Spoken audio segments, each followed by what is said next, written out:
नमस्कार दोस्तों, आप सभी का एक बार फिर से स्वागत है स्टडी विथ एनएम में। इस हफ्ते की महत्वपूर्ण खबरों के साथ जो आपके किसी भी एग्जाम्स के लिए बहुत ही महत्वपूर्ण साबित हो सकती हैं, तो वीडियो को अंत तक ज़रूर देखें और अपना फीडबैक देना ना भूलें। तो आइए शुरू करते हैं इस हफ्ते के करंट अफेयर्स बिना किसी विलंब के। विदेश मंत्रालय के द्वारा जारी किए गए 13 सितंबर के एक प्रेस नोट के जरिए बताया गया है कि भारत 1 दिसंबर 2022 से 30 नवंबर 2023 तक होने वाले एक वर्षीय G20 देशों के सम्मेलन की अध्यक्षता करेगा। इस सम्मेलन में देश भर में लगभग 200 से अधिक बैठकों का आयोजन किया जाएगा। शिखर सम्मेलन का मुख्य आयोजन 9 सितंबर से 10 सितंबर 2023 के बीच नई दिल्ली में आयोजित होगा। G20 की अध्यक्षता हर वर्ष सदस्य देशों के बीच बदलती रहती है। अध्यक्ष पद धारण करने वाला देश पिछले और अगले अध्यक्ष पद धारकों के साथ मिलकर ट्राइको निर्माण करता है। भारत की अध्यक्षता के दौरान भारत, इंडोनेशिया तथा ब्राज़ील एक नए ट्राइको का निर्माण करेंगे। G20 दुनिया की प्रमुख विकसित और विकासशील अर्थव्यवस्थाओं का एक अंतर सरकारी मंच है। सामूहिक रूप से जीत वैश्विक सकल घरेलू उत्पाद का 85% तथा अंतर्राष्ट्रीय व्यापार का 75% और विश्व जनसंख्या का 2/3 हिस्सा होता है, जो कि अंतर्राष्ट्रीय आर्थिक सहयोग का प्रमुख मंच बनता है। भारत में आयोजित होने वाले G20 शिखर सम्मेलन के दौरान भारत ने अतिथि देश के रूप में बांग्लादेश, मिस्र, Mauritius, Netherlands, Nigeria, Oman, Singapore, Spain तथा संयुक्त अरब अमीरात को आमंत्रित किया है। प्रधानमंत्री की अध्यक्षता में हुए केंद्रीय मंत्रिमंडल की बैठक में 5 राज्यों में जनजातियों को अनुसूचित जनजाति समूह की श्रेणी में शामिल करने के लिए निर्णय को स्वीकृति दे दी है। इसके साथ ही उत्तर प्रदेश, हिमाचल प्रदेश, तमिलनाडु, कर्नाटक तथा छत्तीसगढ़ के कई जनजातियों को अनुसूचित जनजातियों की श्रेणी में रखा जाएगा। उत्तर प्रदेश से भदोही जिले के 5 उपजातियों धुरिया, नायक, ओझा, पठारी तथा राजगोंड के साथ गोंड समुदाय को उत्तर प्रदेश की अनुसूचित जनजाति सूची में शामिल करने के प्रस्ताव को स्वीकृत कर लिया गया है।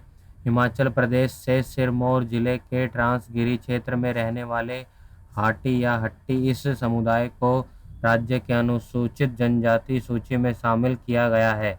तमिलनाडु राज्य के नारी कोरावन को समुदाय को कुरीविकरण समुदाय में शामिल करके जनजाति मामलों के मंत्रालय के प्रस्ताव को स्वीकृत किया गया है। इस संशोधन के लिए संविधान के अनुसूचित जनजाति आदेश 1950 के संशोधन में संशोधन किया गया है। कर्नाटक राज्य के बेट्टा कुरुबा समुदाय को अब कड़ू कुरुबा समुदाय के पर्याय के रूप में जाना जाएगा। इसके लिए भी अनुसूचित जनजाति आदेश 1950 के साथ में संशोधन किया गया है। छत्तीसगढ़ राज्य के भूया और भारिया सहित 12 समुदायों को अनुसूचित जनजातीय श्रेणी में शामिल कर लिया गया है। वरिष्ठ अधिवक्ता मुकुल रोहतगी भारत के अगले महान न्यायवादी अर्थात अटॉर्नी जनरल होंगे, जो वर्तमान महान्यायवादी के वेणुगोपाल का स्थान लेंगे, जो अपने पदभार से 30 सितंबर को मुक्त हो रहे हैं। मुकुल रोहतगी का महान्यायवादी के रूप में यह दूसरा कार्यकाल होगा। इससे पहले वर्ष 2014 से 17 के लिए यह भारत के महान्यायवादी के पद पर कार्य कर चुके हैं।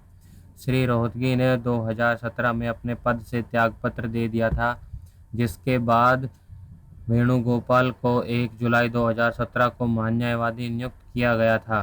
भारतीय संविधान का अनुच्छेद 76 भारत के महान्यायवादी से संबंधित है। महान्यायवादी की नियुक्ति सरकार के परामर्श के राष्ट्रपति के द्वारा किया जाता है। महान्यायवादी के कार्यकाल के संबंध में संविधान में कोई समय सीमा तय नहीं है। महान्यायवादी के लिए व्यक्ति का भारतीय नागरिक होना, जो उच्चतम न्यायालय के न्यायाधीश नियुक्त होने की पात्रता रखता हो, साथ ही उच्च न्यायालय के न्यायाधीश के रूप में 5 वर्ष कार्य कर चुका हो, अथवा उच्च न्यायालय में 10 वर्ष के लिए अधिवक्ता के रूप में कार्य करने का अनुभव रखता हो। महान न्यायवादी का कार्यकाल राष्ट्रपति के प्रसाद पर्यंत होता है। भारतीय नौसेना के द्वारा अपने प्रोजेक्ट 17 के 5वें स्टील फ्रिगेट तारागिरी को मुंबई में लॉन्च किया गया है। इसका निर्माण मझगांव डॉक शिपयार्ड लिमिटेड के द्वारा किया गया है। इस जहाज का नामकरण गढ़वाल में स्थित हिमालय की एक पहाड़ी श्रृंखला के नाम पर किया गया है। यह जहाज तारागिरी के पूर्ववर्ती Taragiri land record JSW cement का नया रूप है। इसके निर्माण से देश के आत्मनिर्भर भारत परिकल्पना को मजबूती प्रदान करेगा। नौसेना के P-17A कार्यक्रम के तहत कुल 7 जहाज़ों में से 4 MDL और 3G RAC में निर्माणाधीन है। GMAT 2022 का आयोजन बंगाल की खाड़ी में शुरू हुआ है। यह जापान भारत का संयुक्त सेना अभ्यास है। GMAX का अर्थ है जापान इंडिया मैरीटाइम एक्सरसाइज। वर्तमान संस्करण 6वां संस्करण है। इसका उद्देश्य अभियान की प्रक्रिया की सामान्य समझ विकसित करना तथा अंतर संचालन क्षमता को बढ़ाना। इसका आयोजन 2 चरणों में किया जाता है। पहले चरण में समुद्री अभ्यास तथा दूसरे चरण में बंदरगाहों पर अभ्यास। स्वस्थ इकोसिस्टम को बढ़ावा देने के उद्देश्य से 3 दिवसीय अंतर्राष्ट्रीय सम्मेलन आंगन का आयोजन 14 सितंबर को शुरू हुआ। यह इसका दूसरा संस्करण है। इस वर्ष का विषय है making the zero carbon transaction in buildings. आंगन का फुल फॉर्म है augmenting nature by green affordable new habitat. इस सम्मेलन का आयोजन ऊर्जा दक्षता ब्यूरो विद्युत मंत्रालय द्वारा indoor swing building energy efficiency project के तहत Swiss agency for development and cooperation के सहयोग से किया जा रहा है।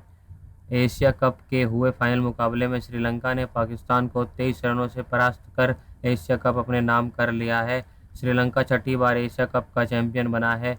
इस फाइनल मुकाबले का आयोजन दुबई के अंतर्राष्ट्रीय क्रिकेट स्टेडियम में किया गया। स्पेन के कार्लोस अल्कराज ने US ओपन पुरुष एकल चैंपियनशिप के फाइनल में नॉर्वे के कैस्पर रूद को हराकर यह खिताब अपने नाम किया है। 19 वर्षीय कार्लो का यह पहला ग्रैंड स्लैम खिताब है। Thanks for watching this video. अगर यह वीडियो आपको पसंद आए तो इसे लाइक कीजिए, सब्सक्राइब कीजिए और शेयर करना ना भूलें। तो मिलते हैं नेक्स्ट लेक्चर में, तब तक के लिए धन्यवाद।